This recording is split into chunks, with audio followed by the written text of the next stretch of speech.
जय दर्शकों, शायद आप लोग एक पुस्तक है, हम लोग बचपन में पढ़े हैं, पंचतत्व।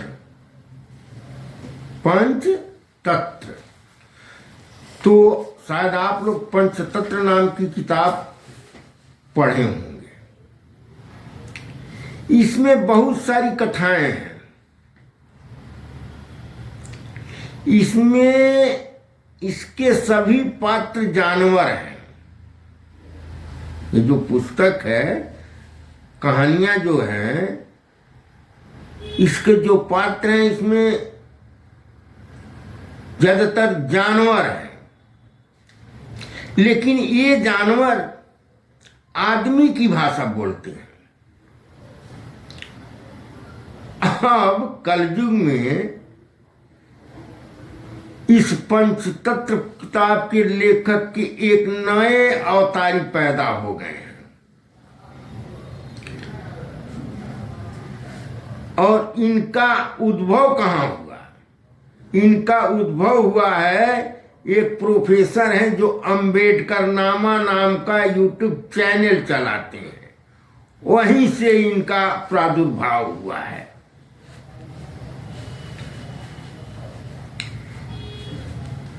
तो इन यूट्यूबर कौन? ये जो नए पंचतत्व के कहानी लेखक हैं, कोई लखनऊ वाले पार्टी करके हैं।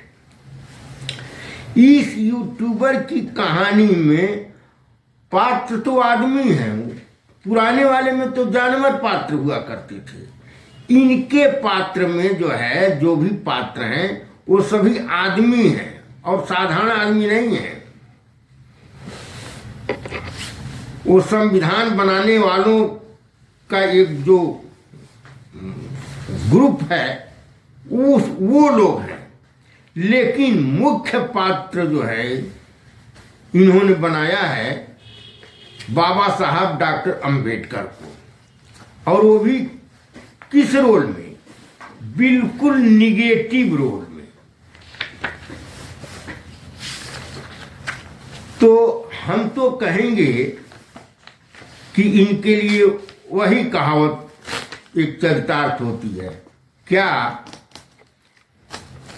कि बाबा साहब के सामने विश्व के बड़े बड़े विद्वान बह जाएं, विश्व के बड़े बड़े विद्वान बह जाएं और ये नए अवतारी बाबू पूछें कितना पानी।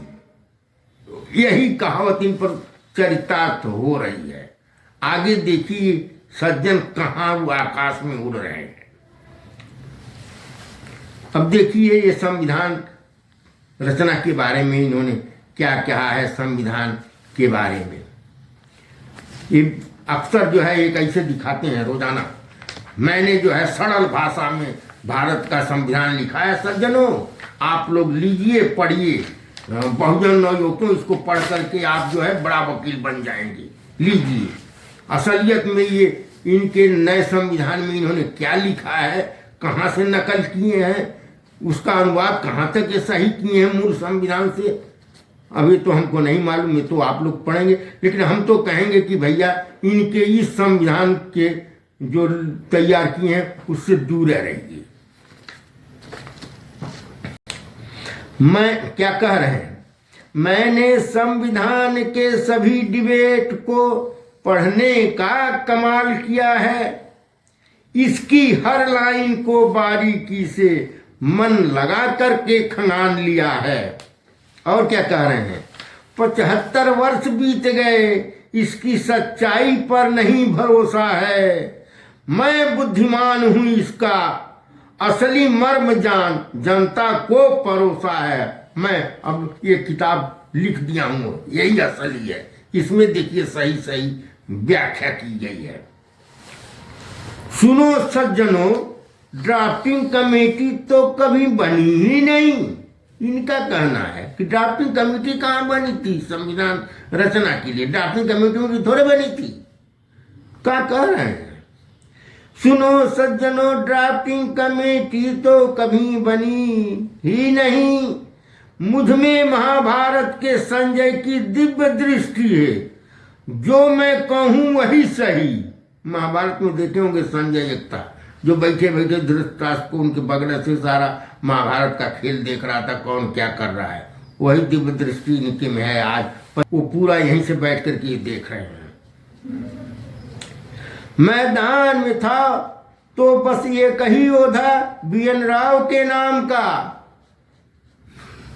मतलब जो संविधान निर्माण का जो सभा थी, उसमें इनको खाली जो है संजय दिव्य दृष्टि से इनको केवल BN राव ही दिखाई पड़ रहे हैं और कोई नहीं दिखाई पड़ रहा है। मैदान में तो बस ये कही ओधा था BN राव के नाम का। संविधान की धाराओं की रचना की, कोई और नहीं था किसी भी काम का। कोई और किसी काम का नहीं था, खाली BN राव थे। इनको खाली BN राव ही दिखाई पड़ रहे हैं। इनकी दिव्य दृष्टि आज 75 वर्ष बीतने के बाद हैं, 75 वर्ष तक कोई और नहीं देख पाया। ये यहीं से बैठ करके देख रहे हैं। अब देख रहे हैं खाली BN राव ही सब कुछ तैयार कर रहे हैं। बहुत सारे देश के संविधान ले उसने कचड़ा मसौदा तैयार किया। किसने? BN राव ने। इनका कहना है दुनिया के सारे देशों का लेकर के कचड़ा मसौदा की क्या चीज कह रहे हैं, कचड़ा मसौदा तैयार किया। फिर अंबेडकर बन बैठे चेयरमैन DC के, ड्राफ्टिंग कमेटी के। फिर अंबेडकर बन बैठे चेयरमैन DC के। उसकी मेहनत बेकार किया। वो कचड़ा की कच्चा कुछ इसी तरह का मसौदा तैयार किया था। हैं कभी ये तो कच्चा कहते हैं, कुछ लोग उसको कचड़ा कहते हैं। अब असलियत में क्या था यही बताएंगे। ये तो कह रहे हैं कि कच्चा मसौदा शायद कह रहे हैं।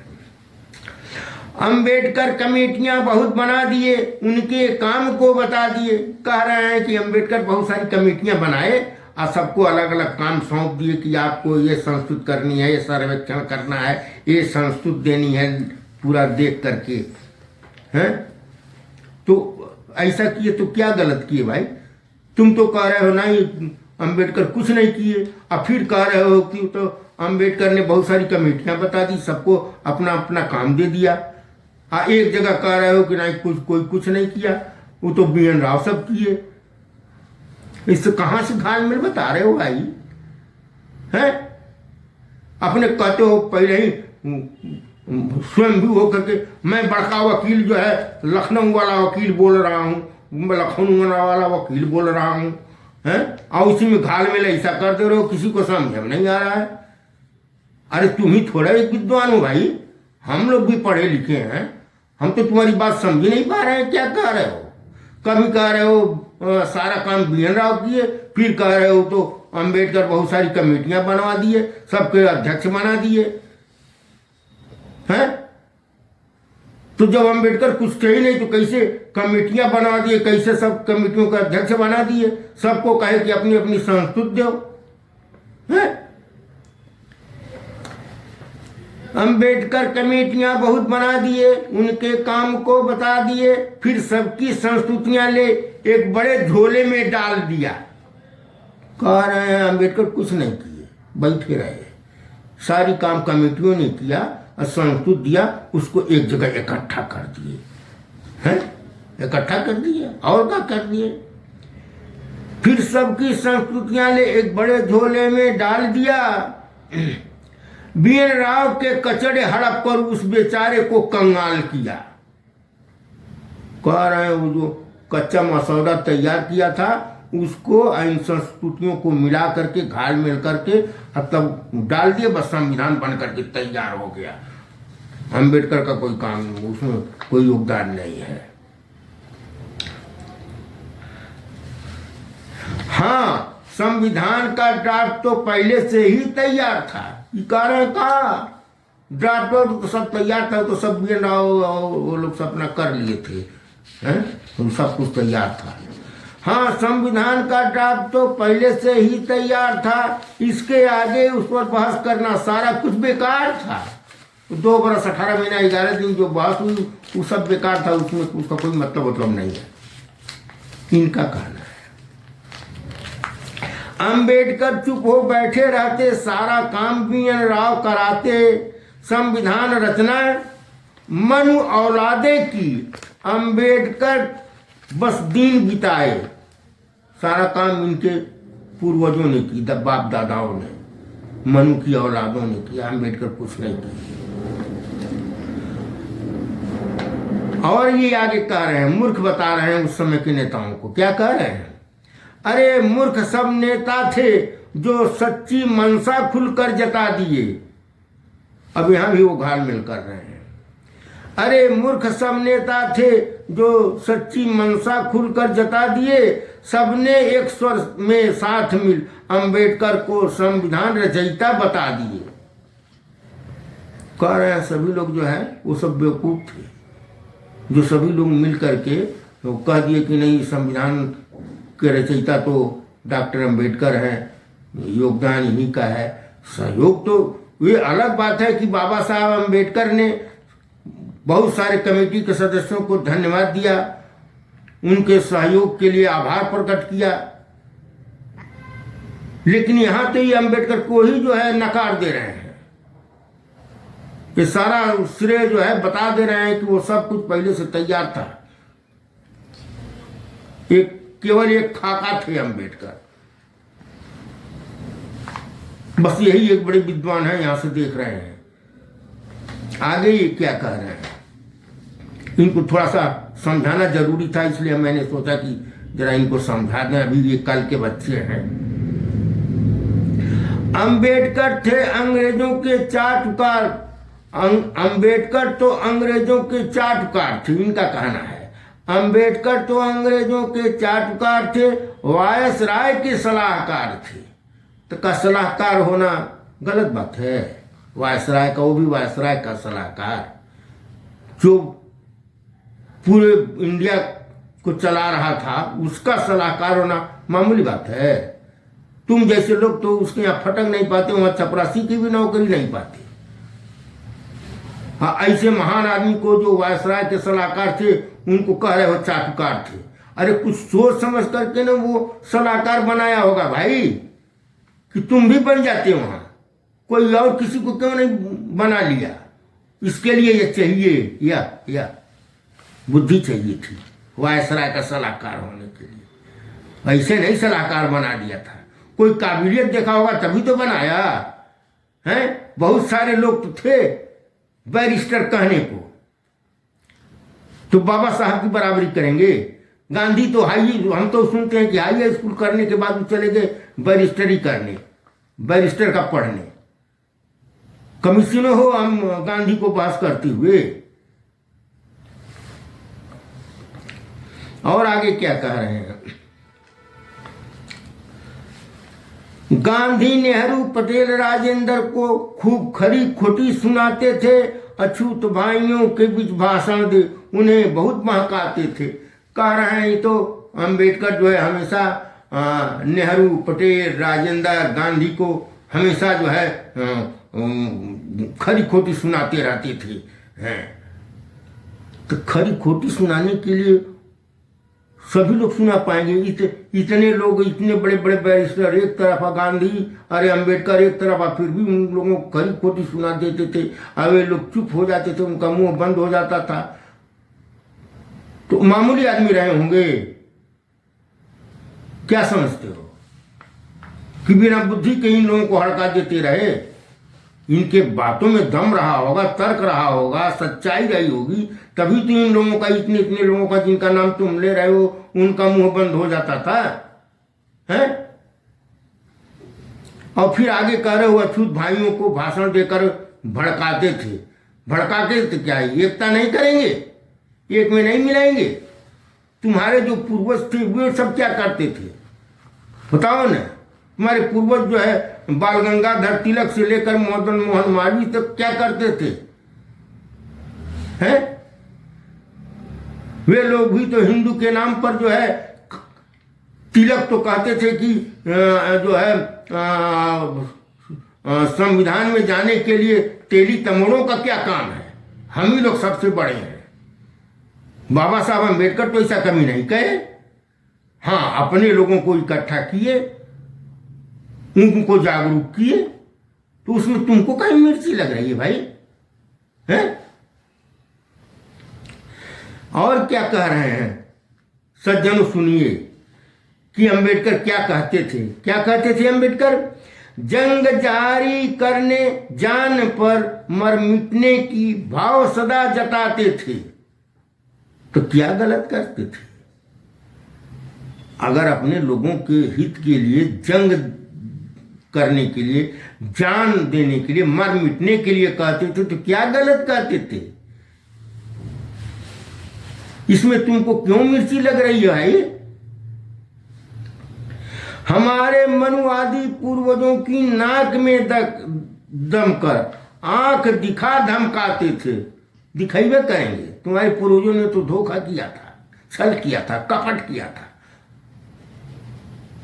हमारे बहुजन पूर्वजों का धन दौलत लूट लिया था, तो आंख नहीं दिखाएंगे? तो आज तुमको मिर्ची लग रही है, हैं?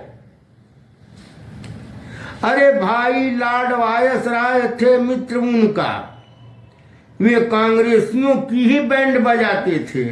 बैंड बजेबे करेंगे। तुमको मालूम है जिस कांग्रेस की तुम जो इतना ये कर रहे हो, उसका जो है संस्थापक कौन था? हमने तो इतिहास में पढ़ा था, कोई ह्यूम अंग्रेज था। तो उस कांग्रेस के जो ये थे, वे कांग्रेस के चापलूस नहीं थे। जिसका संस्थापक अंग्रेज था, जिस कांग्रेस का, उसके आने वाले नेता को तुम जो है देशभक्त बता रहे हो, हैं? अब बाबा साहब को कह रहे हो तो अंग्रेजों के पिट्ठू थे, हैं? कहां से तुम दोहरा मापदंड क्यों अपना रहे हो भाई? क्या कह रहे हैं जरा सज्जनों सुनो ये, और आगे क्या कह रहे हैं बाबा साहब के लिए। अंबेडकर अवसरवादी थे। कह रहे हैं ये अवसरवादी थे अंबेडकर। क्यों? वे राजनीतिक दबाव के आदी थे। कह रहे हैं वे राजनीतिक दबाव बनाते थे। तो दबाव वैसे ही बनाते रहे होंगे, उतना तर्क उनके पास रहा होगा, तभी तो बनाते थे। सच्चाई पर रहे होंगे तभी तो बना पाते थे, कि झूठ के आधार पर वो जो है राजनीतिक दबाव बनाएंगे। अछूतों के कल्याण हेतु साइमन कमीशन से अनुरोध किया। और क्या? जबकि कांग्रेस की गांधी एंड कंपनी ने खुलकर इसका विरोध किया। तो Congress and company, Gandhi and company Simon commission का विरोध किया, और बाबा साहब अपने अछूतों के उद्धार के लिए साइमन कमीशन से अनुरोध किया कि भाई सर्वे करो, सर्वेक्षण करो, हमारे लोगों के साथ अत्याचार हो रहा है। कहने के लिए तो गांधी एंड कंपनी इनको हिंदू बता रही है, लेकिन हिंदू को जो अधिकार प्राप्त है उसमें से कोई भी अधिकार इनको नहीं है। तो इसमें कहीं तुमको मिर्ची लग रही है भाई? क्या वो गलत कर रहे हैं? क्यों बाबा साहब के पीछे पड़े हो? गोलमेज सम्मेलन में अपने ओजस्वी तर्कों से पृथक निर्वाचन ले लिया, और गांधी जी ने आमरण अनशन शुरू की तो अपनी मांग से खेल किया। अब देखिए सज्जन, इनका कहना है कि अंबेडकर को ऐसा तेज तर्रार भाषण नहीं देना चाहिए था, इतना जो है गंभीर तर्क नहीं रखना चाहिए था कि जो है वो कौन था, मैकडोनाल्ड जो है पीएम जो है वहाँ ब्रिटिश का, इंग्लैंड का, उसने मान लिया, सारे अधिकारी मान लिए, यहाँ तक कि इनको पृथक निर्वाचन का अधिकार जो है दे दिया अछूतों को। तो इनको इतना बढ़िया तर्क नहीं रखना चाहिए था जो है अंबेडकर को, कि वो लोग मान जाते हैं। बताइए, गांधी जी जो है नहीं तर्क रख पाए, वहाँ अपनी बात सही नहीं रख पाए, हार गए, तो हारने के बाद बेचारे को आमरण अनशन करना पड़ा। तर्क से तो हार गए, अब खिसियानी बिल्ली खमानो से उन्होंने आमरण अनशन शुरू कर दिया। काहे आमरण अनशन शुरू किए, काहे नहीं तर्क का जवाब दिए भाई। इसके बाद भी तुम जो है गांधी को महान बता रहे हो, अंबेडकर को ही गलत कर रहे हो कि आमरण अनशन उन्होंने शुरू कर दिया तो अंबेडकर ने अपनी बात जो है वो वापस ले लिया है। तो ये दोहरा मापदंड था, वो अवसरवादी थे। अरे भाई, बाबा साहब ने अपनी बात वापस लिया, इसलिए लिया कि ये बेवकूफ एक बुढ़वा मर जाएगा न तो भारत में दंगा फसाद शुरू हो जाएगा, मारपीट हो जाएगी, हमारे लोग कमजोर हैं, इनके साथ अन्याय अत्याचार होगा। इसलिए नहीं वापस लिए कि वो गलत थे। तुमने ये नहीं पढ़ा है कि ये समझौता पूना पैक्ट के बाद बाबा साहब ने क्या कहा था? बाबा साहब ने, जरा पढ़ लो एक बार फिर से, तुम कानून के विद्यार्थी हो। बाबा साहब ने कहा था कि मैं दुनिया को बता देना चाहता हूं कि गांधी जी पूरे दुनिया में जो है ढिढोरा पीटते हैं कि मैं अपने अहिंसा से लोगों का हृदय परिवर्तन कराता हूं, लेकिन गांधी जी सुन लें मेरी बात कि मेरा हृदय परिवर्तन नहीं हुआ है। मैं मानता हूं कि मैं ही, आज भी मैं ही सही हूं। मैं अपनी बात वापस ले रहा हूं तो केवल इसलिए कि गांधी की जिद से तनाव पैदा होगा, खून खराबा होगा, इसलिए मैं बात वापस ले रहा हूं, वरना सही तो मैं ही हूं। इसको भी पढ़ लो, इसको कहीं नहीं कोट करते हो।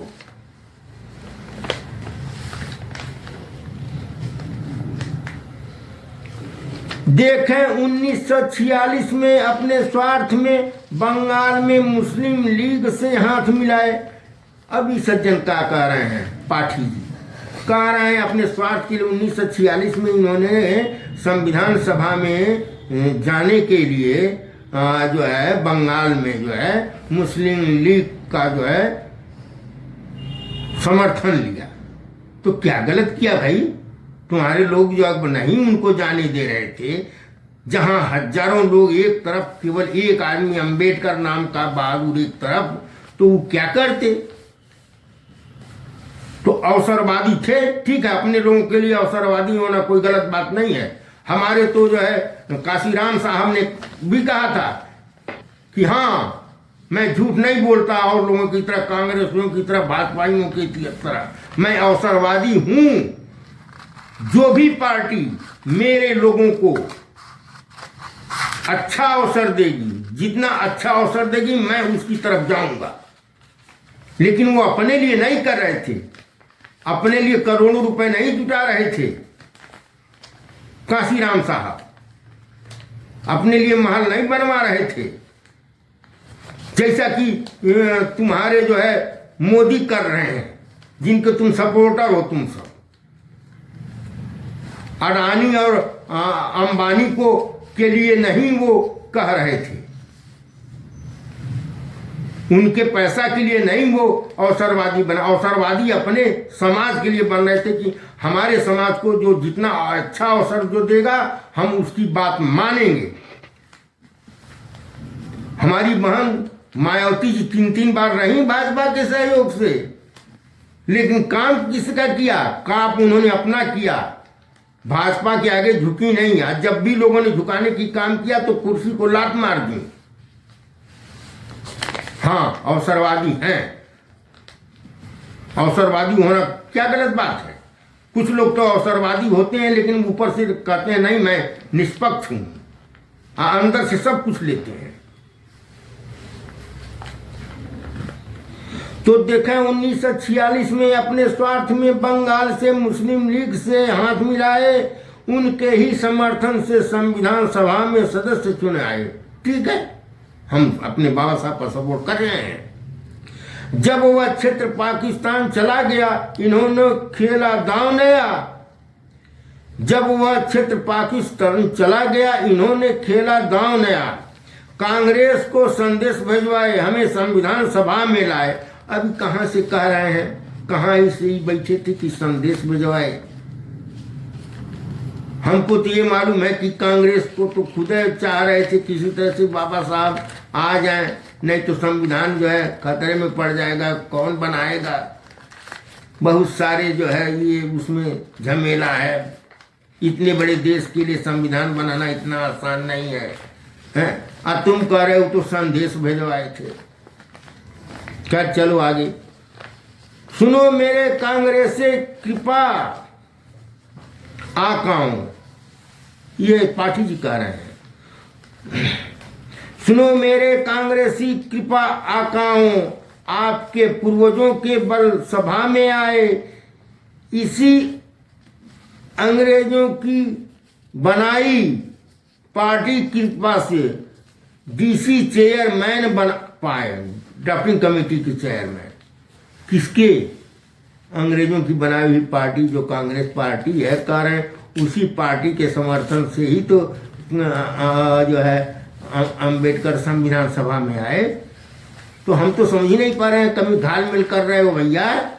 एक बार कह रहे हो अंग्रेजों की बनाई हुई पार्टी जो कांग्रेस थी उसी के सपोर्ट से। बोलिए।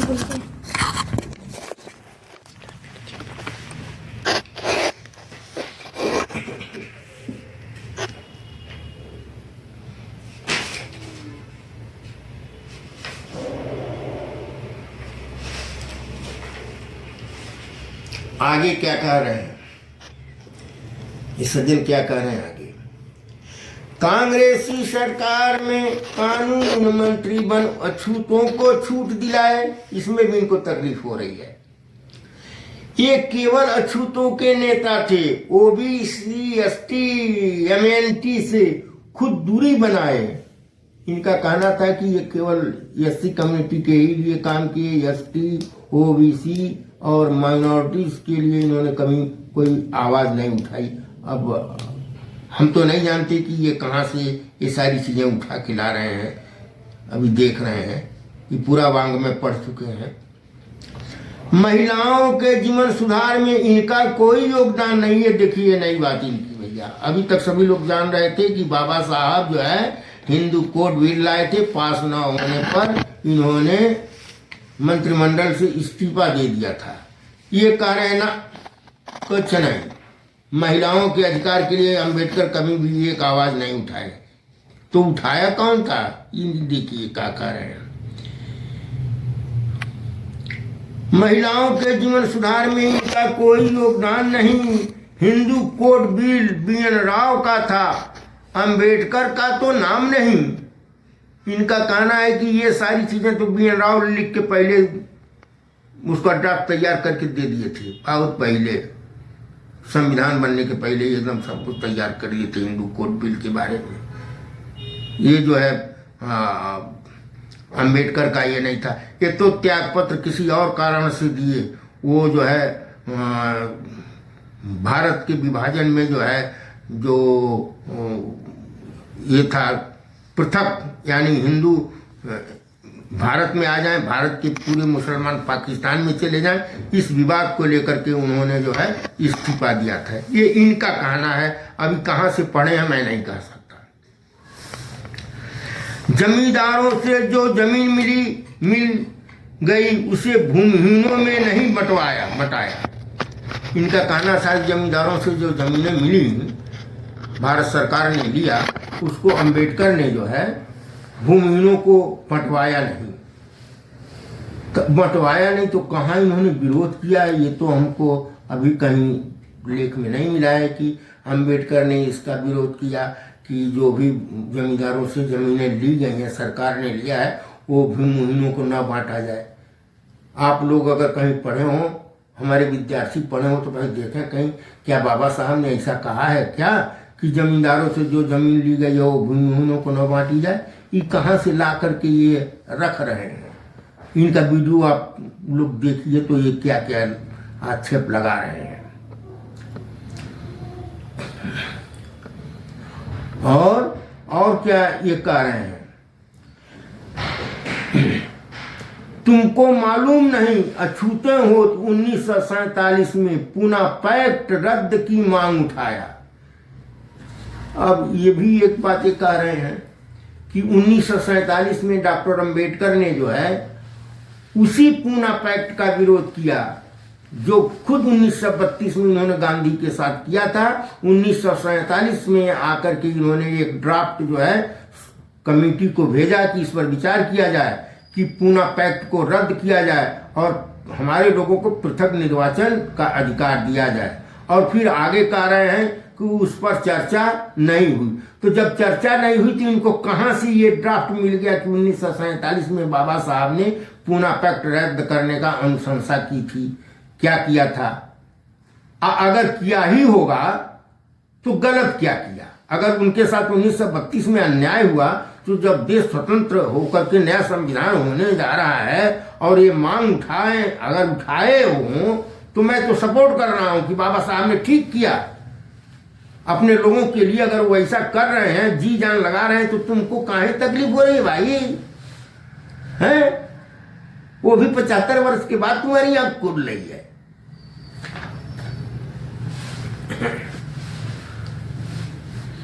इस प्रकार देखें मेरे मनुवादी भाइयों, अंबेडकर ओढ़े लवादी थे, केवल अपने बहुजन भाइयों हुए उमर मिट जाने को आतुर पक्के अवसरवादी थे। कह रहे हैं ये अवसरवादी थे, अपने भाइयों के लिए कहते थे मैं मार दिया जाऊंगा, जला दिया जाऊंगा, काट दिया जाऊंगा, तब भी मैं इनके अधिकारों की लड़ता रहूंगा। तरह तरह से, हर तरह से जहां जहां भी अछूतों के सुविधा मिलने की बात होती थी उस तरफ जो है हो जाते थे। कभी कांग्रेस के साथ हो जाते थे, कभी मुस्लिम लीग के साथ हो जाते थे, कभी अंग्रेजों के साथ हो जाते थे। तो इसमें क्या गलत है भाई? हर तरह से दबाए हुए थे, अकेले थे, तो जो इनको सुविधा देने की बात करता उसकी तरफ होते थे। तो तुमको क्यों बुरा लग रहा है? अवसरवादी थे, ठीक है, अवसरवादी तो है, तो हमारे भगवान है, अवसरवादी थे। हमारे लिए अगर हुआ अवसरवादी तो अपने लिए नहीं थे, अपने लिए करोड़ों रुपए नहीं इकट्ठा किए, अपनी बहुजन जनता के लिए ना अवसरवादी थे। तो अवसरवादी थे तो हमारे भगवान थे। तुम्हारे देवताओं तो न जाने क्या क्या किए हैं, कितना धोखा किए हैं, कितना रेप किए हैं तुम्हारे देवता, जिसको तुम पूछते हो। पढ़ो अपनी धर्म पुस्तकें, तब बाबा साहब पर जो है आंगुली उठाना। चलो आगे देखते हैं। अब बहुजन तुमसे पूछता है, पूछ रहे हैं, हम पूछ रहे हैं तुमसे, जवाब दो। अरे अकली वकील, तुम क्यों इतना जहर फैलाते हो? अकली वकील, अब अकली का जो भी आप समझें, अकली को आप नकली समझें कि अकली को दिमाग वाला समझें, ये आप लोगों के ऊपर है। अरे अकली वकील, तुम क्यों इतना जहर फैलाते हो? संविधान की शिक्षा देने में कूड़ा करकट कहाँ से लाते हो? कहाँ से ये सब लाते? इसकी क्या जरूरत पड़ गई आज तुमको देने की? 75 वर्षों के बाद ये सारी चीजें हैं, खोद खोद करके तुम जो दिखा रहे हो वो भी सही है कि गलत है, नहीं कर सकते, लेकिन इससे संविधान पढ़ने में कहा, तुमको तो कानून की धाराएं पढ़ानी चाहिए थी ना, कि अंबेडकर के पीछे पड़े हो कि कहाँ कहाँ क्या भाषण दिए हैं, तो क्या क्या किए हैं, तो वो हमेशा हिंदुओं को गाली दिए हैं, अंग्रेजों की तारीफ की है। तो तारीफ नहीं करेंगे अंग्रेजों की? अंग्रेजों से भी तुम सब उनको भाव न दो, अंग्रेजों से भी लड़ाई करें तो वो किसी तरफ के न रहें। क्या चाहते थे तुम? हैं? तुम्हारी यह सुपोषित कहानी बहुजनों को स्वीकार नहीं। अपनी किताब की बोरिया बिस्तर बांधो, तेरी यहां दरकार नहीं। तेरी झूठी गठरी में अब हम दलितों को चाव नहीं। हमारे समाज के कंफ्यूजन में न कर, मिलेगा तुमको भाव नहीं। तुम ब्राह्मणों का बड़ा नेता बनने के चक्कर में अनिल मिश्रा जैसी बात न कर। वही ग्वालियर वाले, उसी के देखा देखी तुम भी आगे अपना नेता बनना चाहते हो, ब्राह्मणों का बड़ा नेता बनना चाहते हो, इसीलिए रोजाना एक वीडियो लेकर के अंबेडकर पर आ जाते हो, और वो भी उनको निगेटिव रोल दिखाते हो उनका। ये इससे हमारा बहुजन नहीं भड़केगा। तुम अपना वीडियो लिए रहो, अपनी किताब तुम लिए रहो। तुम ब्राह्मणों का बड़ा नेता बनने के चक्कर में अनिल मिश्रा जैसी बात न कर। बहुजन विद्वता में किसी से कम नहीं। बहुजन विद्वता में तुमसे कम नहीं है। क्या समझते हो कि तुम हमसे बहुत बड़े विद्वान हो? तुम ही विद्वान हो, हम नहीं समझ रहे हैं या हमारे लोग नहीं समझ रहे हैं? तुम क्या कहना चाहते हो? तुम्हारे अंदर, तुम्हारे दिल में क्या बैठा है? हैं? अभी भी जातिवाद का अहंकार तुम्हारे दिल में कूट कूट कर भरा है। ऊपर से दिखाने के लिए तुम जो है एकदम बिल्कुल समभाव दिखाते हो। तुम समभावी नहीं हो, तुम अहंकारी हो। तुम्हारे अंदर मनवाद भरा हुआ है। तुम ब्राह्मणों का बड़ा नेता बनने के चक्कर में अनिल मिश्रा जैसी बात न कर। बहुजन विद्वता में किसी से कम नहीं। चालबाजों को देंगे पर कतर देंगे। बाबा साहब हैं भगवान हमारे, तुम्हारे सब देवता हुए नकारे। इनकी काल्पनिक देवताओं की आड़ में तुमने संपद खूब डकारे। काल्पनिक देवताओं का नाम ले लेकर के खूब डकारे हैं तुम्हारे बाप दादा। हमारे बाबा के बारे में भ्रम मत फैलाओ, ना विष्णु मिलेंगे तेरे पुकारे। याद रखो, नहीं आएंगे विष्णु। भ्रम फैलाओगे तो एक भ्रम फैला रहा था विष्णु भक्त, देखो उसकी क्या हाल हुई। अब वो माफी मांगते घूम रहा है। उसका स्वागत हो गया। कुड़कुड़ाडम की कौन हाई कोर्ट है दिल्ली में, वहां उसका स्वागत हो गया। नहीं आए विष्णु, उसको बहुत पुकारा, नहीं आए। तो तुम काहे पीछे पड़े हो? इज्जत बचाए रखो। बाबा की इतनी ताकत है कि तेरे 33 कोटि देवता भी हारे।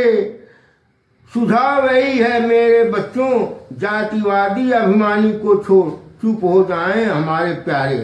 सुझाव यही है मेरे बच्चे, जातिवाद अभिमान को छोड़ चुप हो जाओ हमारे प्यारे। पार्टी के लिए कह रहा हूं कि भैया तुम चुप हो जाओ, अभी भी समय है। ये जातिवादी अभिमान छोड़ करके चुप हो जाओ। हमारे बाबा साहब के चक्कर में तुम मत पड़ो। इन पर जो है वीडियो बना करके रोज जो है आकर के तुम अपना जो है विद्वता दिखाने की कोशिश मत करो, नहीं तो कल को कोई जो है हमारा कोई नवयुवक वो भी आवेश में आ गया तो गड़बड़ हो जाएगा। तो अच्छा है तुम चुप बैठो। धन्यवाद।